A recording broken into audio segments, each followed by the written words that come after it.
Hi అండి. ఈ video అయితే ప్రతి ఒక్కరికి ఉపయోగపడుతుంది. And me friends and family కూడా షేర్ చేయండి. ఎందుకంటే ఇది చాలా చాలా ఇంపార్టెంట్ వీడియో అనమాట.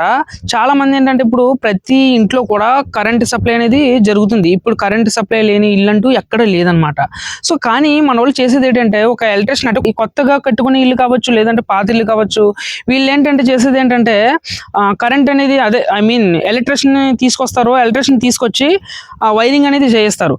అంత బాగానే ఉంటుంది. కానీ ఒక ఇంటికి మనం వైరింగ్ చేయించడం అనేది ఎంత ముఖ్యమో, అలాగే ఆ ఇంటికి ఒక ఎర్త్ వైర్ ఇవ్వడం అనేది కూడా చాలా ఇంపార్టెంట్ అనమాట. ప్రతి ఇంట్లో మనం చూసినట్టయితే ఈరోజు వైరింగ్ చేసేస్తారు, ఫినిషింగ్ అయిపోద్ది, అంతటితో ఆపేస్తారు. కానీ ఎర్త్ వైర్లు అనేవి 100 హౌస్లో చూస్తే మనం అందులో ఒక 10 హౌసెస్కి మాత్రం ఈ ఎర్త్ వైర్ అనేది ఉంటుంది. అది కూడా చేయించుకున్న వాళ్ళు ఆ ఎలక్ట్రిషియన్ని అడిగితే పర్టికులర్గా మాకు వేయండి అని చెప్తేనే వాళ్ళు వేస్తారు. అయితే నేను చెప్పొచ్చేది ఏంటంటే మ్యాక్సిమం ఇప్పుడు వరకు కూడా ఎవరెవరైతే వైరింగ్ చేసుకుని ఉన్న వాళ్ళు ఉన్నారో, అలాగే కొత్త ఇల్లుకి ఎవరైతే వైరింగ్ చేసుకుంటున్నారో మీ ఎలక్ట్రిషియన్కి అయితే మీరు చెప్పండి ఎర్త్ వైర్ అనేది ఇవ్వండి అని చెప్పేసి. ఈ ఎర్త్ వైర్ వల్ల లాభం ఏంటంటే చాలా మంది తెలియదు. ఎర్త్ వైర్ వల్ల ఏమవుతుందంటే అధిక ఓవర్లోడ్ అని చెప్పేసి మన ఇళ్ళలోకి వచ్చేది వాట్స్ ఏంటంటే 240 నుంచి 260 వరకు ఈ మధ్యలో అయితే మనకు ఈ వాట్స్ అనేది వస్తూ ఉంటుంది.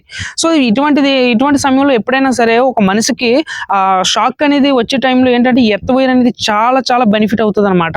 ఇది ఏమవుతుందంటే వచ్చే పవర్ అనేది కంట్రోల్ చేస్తుంది. ఇది ఏంటంటే మన ఇంటికి అనవసరంగా వస్తున్నటువంటి లోడ్ని తగ్గించి అది ఎర్త్లోకి పోయేలా చేస్తుంది అనమాట. దీనివల్ల చాలా సేఫ్టీ అనమాట. సో ఈ విషయం అయితే చాలా మందికి తెలియదు. దయచేసి మీ ఎలక్ట్రిషియన్ ఇప్పుడే పిలిపించి మీ యొక్క ఇంటికి ఎర్త్ వైర్ లేకపోతే మాత్రం ఇమీడియట్గా ఎర్త్ వైర్ వేయించుకోండి. ఇది మీ సేఫ్టీ కోసం.